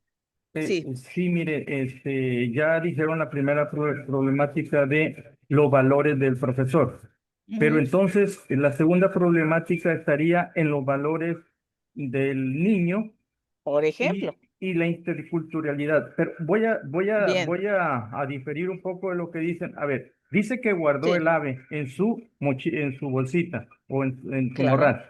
Sí. Entonces, ¿por qué guardó el ave en su morral? Claro, claro, hay que Porque, preguntarse a ver, eso. guardó el ave en su morral ¿para qué? A lo mejor ese es un modo de subsistencia. Claro. Su cultura dice que ellos se alimentan de las aves, entonces encontró un ave que es comestible, la mata, la pone en su morral. Hay que ver entonces cuáles son esos valores que dentro de la familia o dentro de la comunidad se están practicando para ver cómo la profesora o cómo con la investigación, cómo se puede mover hacia esos valores de ser más empatible con la vida, con cualquier tipo de Con la vida, vida. ¿no? Con Sí, la vida. Entonces, sí. hay una problemática que los niños matan a los pajaritos. Problema. Es un problema de interculturalidad. Es un problema de tratamiento de interculturalidad en el aula. ¿Y qué significa para los niños eso? ¿Qué significa para la maestra eso? ¿Y qué pues significa para la comunidad de ese tipo de cosas? Entonces, vean ustedes que el problema, tengo una problemática y tengo un sistema de problemas. No es un problema, es un sistema de problemas que necesitamos abordar de manera amplia. No es solamente desde o sea, necesitamos, es un sistema y puede ser un sistema abierto o un sistema cerrado. Creo que ya lo están viendo, o sea, dada una problemática, yo puedo empezar a entender y puedo empezar en diálogo, tener en diálogo saberes de la comunidad, saberes de los niños y saberes pedagógicos. O sea, la maestra se preguntaba, yo voy a dejar eso, yo necesito que haya una cuestión, una mirada crítica de estos niños. Solamente de estos niños se requiere abrir la mirada amplia, la mirada de la comunidad. Jorge. Me parece que lo que estamos haciendo ahí es análisis narrativo. Pues sí. Lo que estamos haciendo es eso. Y es una forma de construir conocimiento desde las narrativas. Sí. Pero las narrativas definidas como un constructo retrospectivo. O sea. Ok. Bien, estoy de acuerdo contigo hasta ahorita. Vámonos a la construcción prospectiva, Jorge. A ver. Va. Primero hago análisis. Me queda claro que tengo que hacer análisis. ¿Cómo hago el análisis narrativo? Uh-huh. ¿Cómo le hago? Y hace un rato yo decía que las entrevistas, si no también son narrativas, así como decía que el diario del profesor es una narrativa porque está haciendo una retrospectiva. Está haciendo una, perdón. ¿Se escucha? Sí, adelante. Se está haciendo una retrospectiva. Entonces, en esa retrospectiva que se hace, lo que estamos haciendo es análisis de esas retrospectivas. ¿Cómo analizamos el diario del profesor? Porque ahí también puedo encontrar en el diario del profesor cuestiones pedagógicas, puedo encontrar cuestiones psicológicas, puedo encontrar... Sí, entonces también eso es una narrativa. Ahora, ¿cómo hago La entrevista es una narrativa porque está contando su historia, el sujeto, lo que vivió el sujeto, ¿no? Entonces, en esas ideas, ahora, ¿cómo le hago para hacer análisis de ese diario, de esa entrevista, desde una perspectiva de análisis narrativo? ¿No? Gracias. Sí, así es. Eso es lo que estamos intentando dilucidar. Es decir, ya ahorita lo que hicimos fue en esta doble mirada de tesis, la problemática que es más fácil mirarla porque está más cerca de la práctica, está más cerca de lo cotidiano, está más cerca de lo corto, y luego lo que sigue es cuál es el problema, o sea, qué miradas están indicadas ahí. Y no es solamente una, ahorita hay algunas, y mucho dependerá tanto de los estudiantes como de las comunidades donde están metidos, porque lo que importa ahí es la parte esa, ¿no? Aquí lo que estamos trabajando en este pedacito sí es narrativa pedagógica. O sea, no es narrativa autobiográfica. O sea, sí hay una parte de narrativa autobiográfica porque es la maestra la que está en la comunidad y la que está trabajando con los niños. Y el centro es lo que le llama a ella la pedagogía negra. O sea, ella entra con una enseñanza que obtiene en la normal diciéndole, los niños deben ser libres. Entonces, hay una idea de entrada, hay un objeto, o sea, hay una idea de entrada.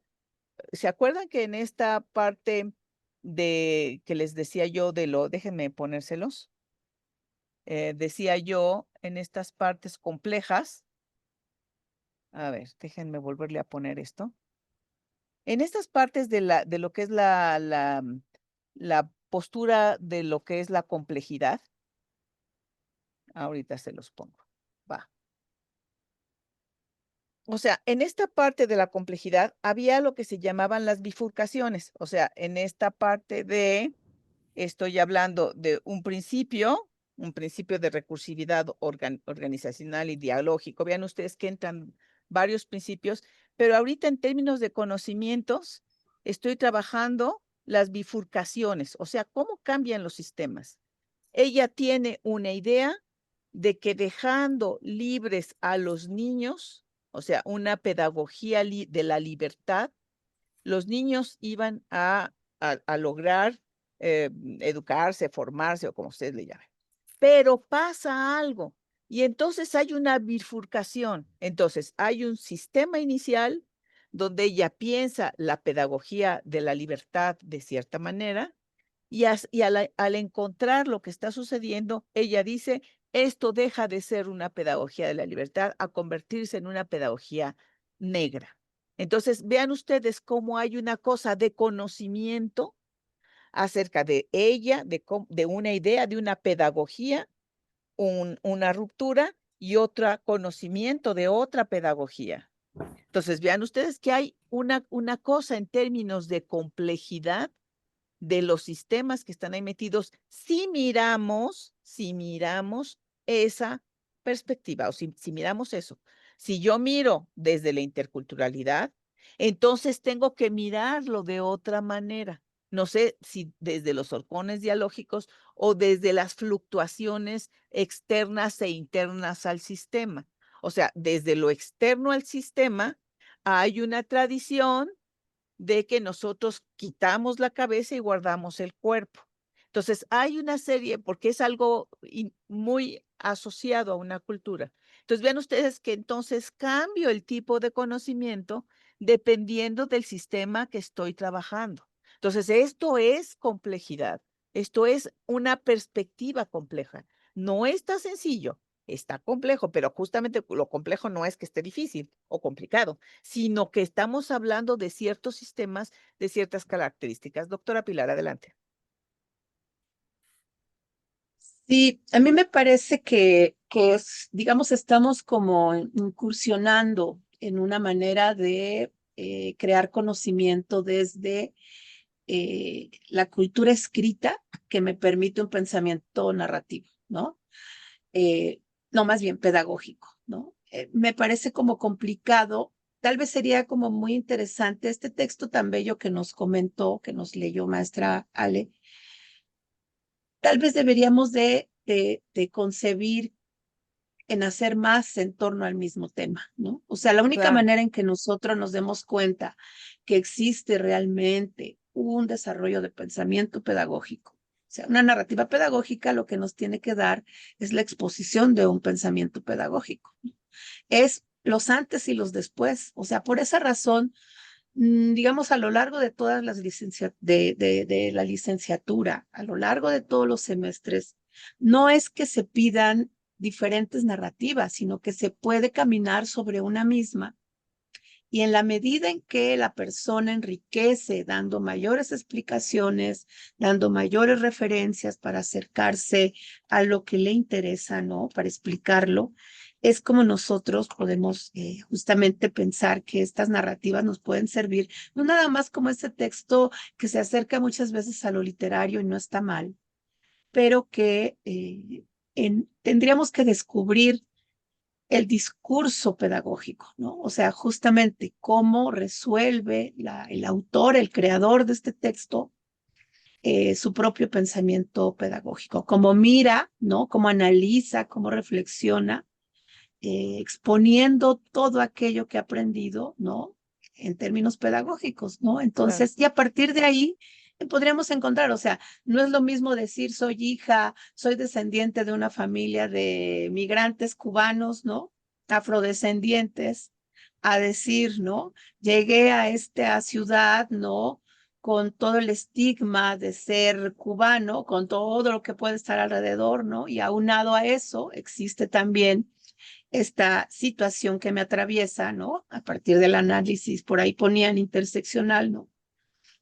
Además de ser motivo de discriminación por el color de mi piel. Y entonces, en la medida en que se explica de manera más amplia y no anecdótica, ¿no? Me parece que es cómo podemos nosotros aprovechar estas narrativas. Ahora, algo que platicaba, por cierto, ya veo ahí que está alzando la mano el maestro Ricardo Macario, algo que hemos venido conversando de manera como muy amena es que el enfoque de capacidades, o sea, ¿cómo vamos a encontrar el enfoque de capacidades, sea en las tesis, sea en los informes, sea en el portafolio de evidencias? Es porque las capacidades se construyen con los otros y con lo otro, ¿no?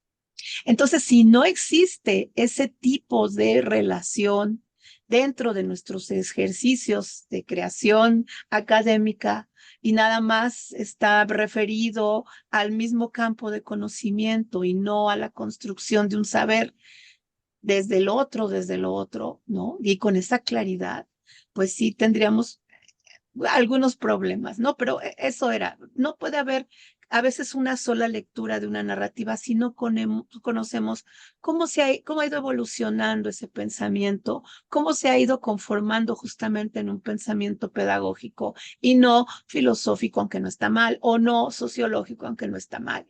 ¿Qué es lo pedagógico, no? De nuevo tendríamos que tener como claras muchas cosas, ¿no? Esa sería mi aportación, maestra Ale. Gracias. Muchas gracias, maestra Pilar. Pues sí, es algo en lo que hemos estado como insistiendo mucho, ¿no? Que necesitamos las narrativas también se co-construyen. Esta que ustedes están viendo no es no es un monólogo, sino es un diálogo, es un texto que ha sido leído, que ha sido co-construido y que ha sido socializado. Es decir, también y que justamente cuando yo les digo, cuando llegamos a la narrativa con los estudiantes, es con ellos. O sea, la construcción es, por eso es importantísimo un seminario de esta naturaleza para asesores, porque de pronto nos convertimos en el otro interlocutor también. Y nuestros saberes, prestamos nuestros saberes, prestamos nuestros ojos, prestamos también nuestro entendimiento para la lectura. Adelante, Berenice. Gracias.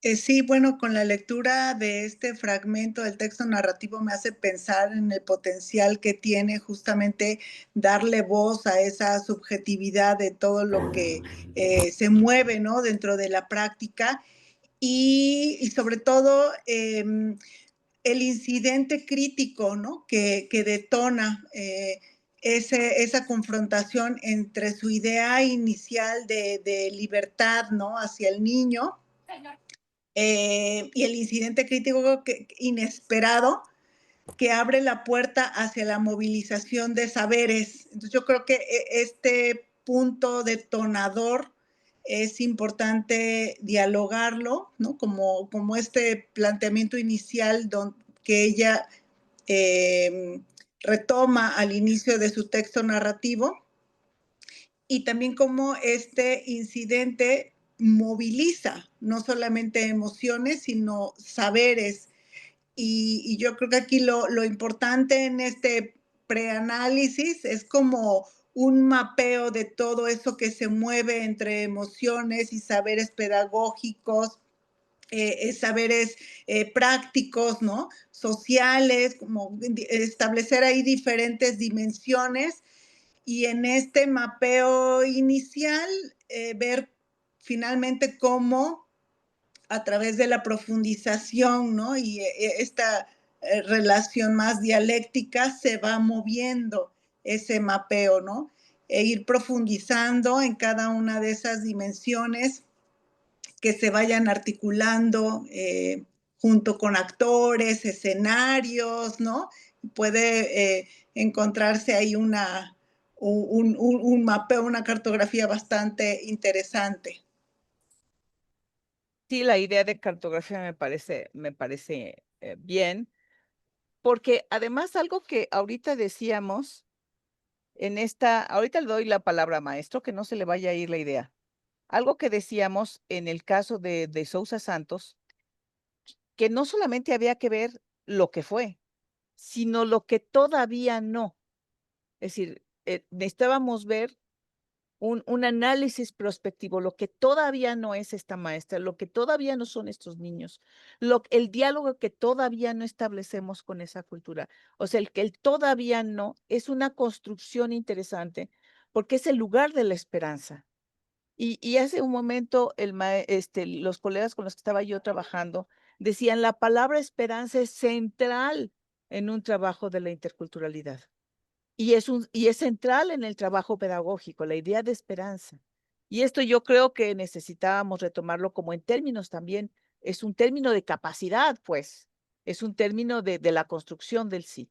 Entonces yo creo que es algo del sí, pero no solamente el sí yo, sino el sí comunitario, el sí yo comunitario, el sí yo pedagógico, el sí yo del aula, el sí yo, es amplio, más amplio. Ahora sí, maestro, perdón. Nosotros lo que queremos sí es el diálogo. Exactamente, queremos el diálogo con la directora. Buenas tardes. A ver si yo me incorporé un poquito tarde en la sesión, pero a ver si estoy entendiendo. Y yo estoy entendiendo que la narrativa pedagógica, esta narrativa que se está presentando en relación a lo que están diciendo como instrumento para la creación de una tesis, no debería ser una narrativa que debiéramos interpretar nosotros, sino es desde el que la construyó. Claro. Para su trabajo de tesis. No estamos haciendo el ejercicio de saber a dónde quiere llegar con esto. Entonces, a mí me llamó la atención porque a lo largo de la descripción, bueno, obviamente es muy, muy clara. Me recuerda a los niños que exactamente que en el campo se ponen a matar aves porque tienen ciertas costumbres. Hablan de una cuestión cultural que me parece muy clara. La parte que me llama más la atención, que es la parte de cierre, que es la de la reflexión del quien va a utilizar este instrumento y lo va a llevar como motivo de su investigación, es ciertos oraciones o ciertas frases que utiliza constantemente que vienen en el cierre y el yo que soy ajeno a lo que está escribiendo podría confundirme, que es lo que me ocurrió. Porque habla en una parte, se hace un cuestionamiento muy interesante, dice... Debe aprender a sojuzgar sus sentimientos fingiendo que carece de ellos. O sea, primero habla de la represión. Habla de la represión. Entonces, una represión personal que viene como disociada, está asociada con la primera parte que si pudiera ser una cuestión cultural.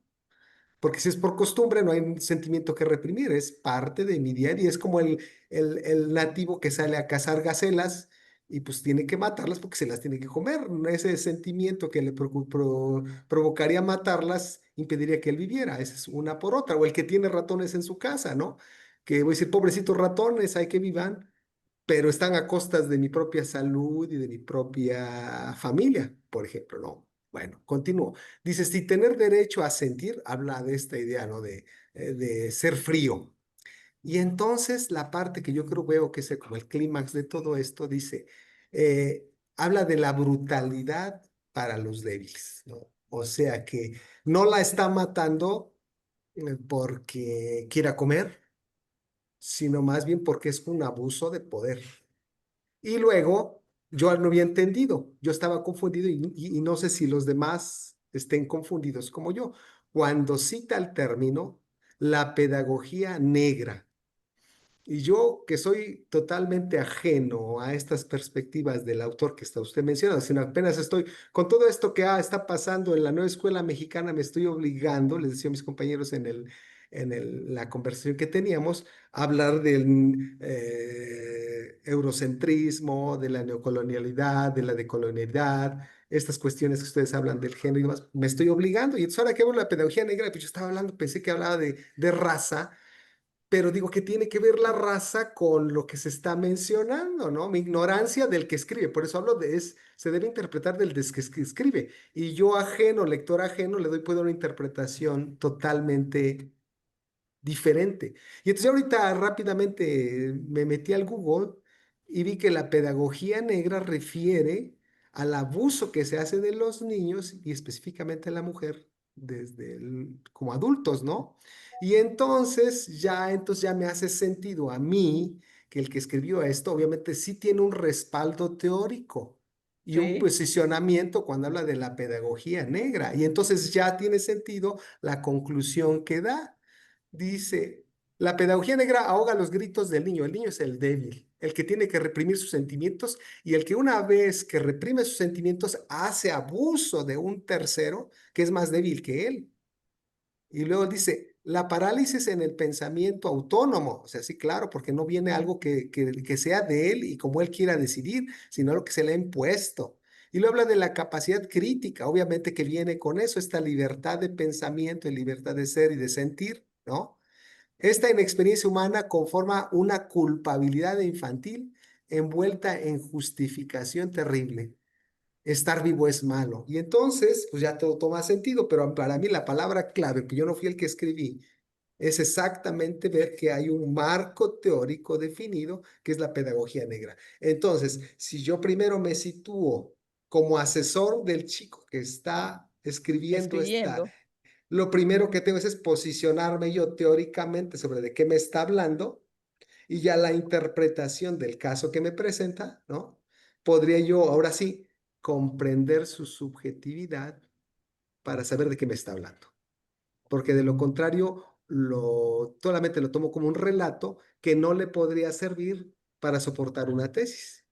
Pero la tesis está dada desde el momento que él tiene un posicionamiento teórico, ve algo de lo que por costumbre hacen los niños y hasta qué tanto esa costumbre es una cuestión cultural, natural de supervivencia o está influida por una cultura familiar en la que el abuso se hace presente. Quisiera yo retomar dos cosas ya, porque son 8:1. Primero, pues una narrativa no es echarse nomás una descripción, sino hay un soporte teórico para hacer una narrativa. Eso es algo importante.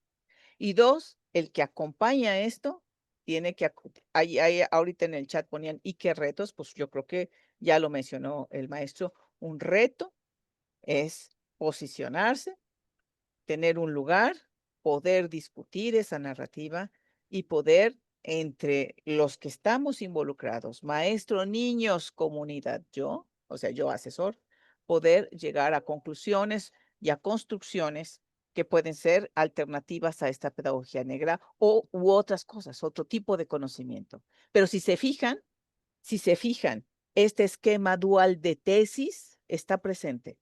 Es decir, es un esquema tanto de emociones, tanto de éticos, tanto conceptuales, o sea, más sistémicos, más complejos.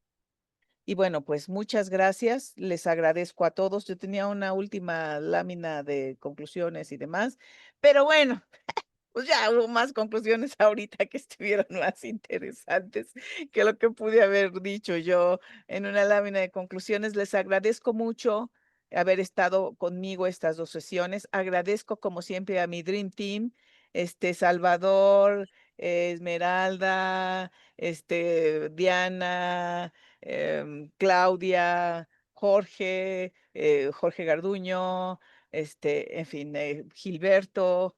Gracias a todos, por favor, Esmeralda, todos los que me acompañaron el día de hoy. Lili, por favor, muchas gracias, Lili. Muchas gracias, Kiara. Estoy muy contenta por este gran equipo, porque no solamente trabajamos el día de hoy de 6 a 7, me estuvieron trabajando todos los días en estos días con estos comentarios diciéndome, Alejandra, ¿qué te pasa, Alejandra? La complejidad, Alejandra de Sousa, Alejandra. Entonces, gracias, porque pues he aprendido yo tanto como ustedes de un gran equipo y he aprendido de de estas intervenciones. Les agradezco muchísimo. Y bueno, pues agradezco también al ingeniero que me ha ayudado en esta distribución de salas. Ingeniero, como siempre, un amor. Agradezco la invitación por haber estado aquí. Agradezco a Pilar y a Carmen Villavicencio sus intervenciones y su apoyo, que es verdaderamente un gran equipo de GESUM, a Sandra y a Gladys, que también estuvimos trabajando esto pues tras bambalinas, y muchas gracias. Buenas noches a todos y a todas. Hasta luego. Gracias, Jorge. doctora Ábalos. Buenas noches. Gracias, buenas noches. Y se clausura. Maestra, nos permite. Que no se vayan, no se vayan. Gracias, doctora. Saludos desde la montaña de Guerrero. trabajo que realizaron. No se vayan, no se vayan, por favor. Una foto para clausurar, maestra Carmen. Ya lo estoy proyectando para que lo lea. Ok. Bueno, Ale, esta es para ti, es una constancia por haber impartido el taller tesis desde el enfoque de capacidades que se llevó a cabo de manera virtual en el marco del seminario taller procesos de titulación desde el enfoque de capacidades y la narrativa pedagógica en la formación docente los días 23 y 30 de 2025. Ale, nuestro reconocimiento, respeto, abrazo. Gracias a todos. Muchas gracias, un amor todos. Gracias, Salvador, gracias. Yo solamente les voy a dar una información que me pidió la doctora Ñorbe que les comentara, que tiene que ver con su asistencia y la presencia a este seminario, y informarles que hay muchos que estuvieron todas las sesiones con nosotros, y eso de verdad lo agradecemos y valoramos muchísimo, pero no están completos sus trabajos en el Classroom. Entonces, va a estar abierto el Classroom 15 días para ponerse al corriente y poner los trabajos que hagan falta.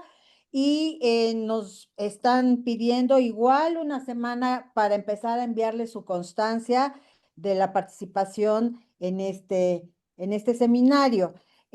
Nos dice la doctora Ñorbe igual que les manda un saludo y que les digamos qué sigue después, porque después está organizándose un curso de cómo elaborar proyectos integradores en donde estarán todos cordialmente invitados. Pilar, ¿quieres decir algo?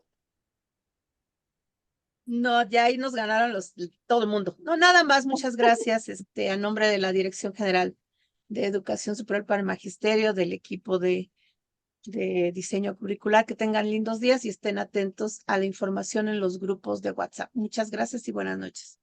Buenas noches ahora. Buenas noches, ahora sí. Gracias, buenas noches. Cuídense. Saludos, Ale. Gracias. Bye. Buenas noches.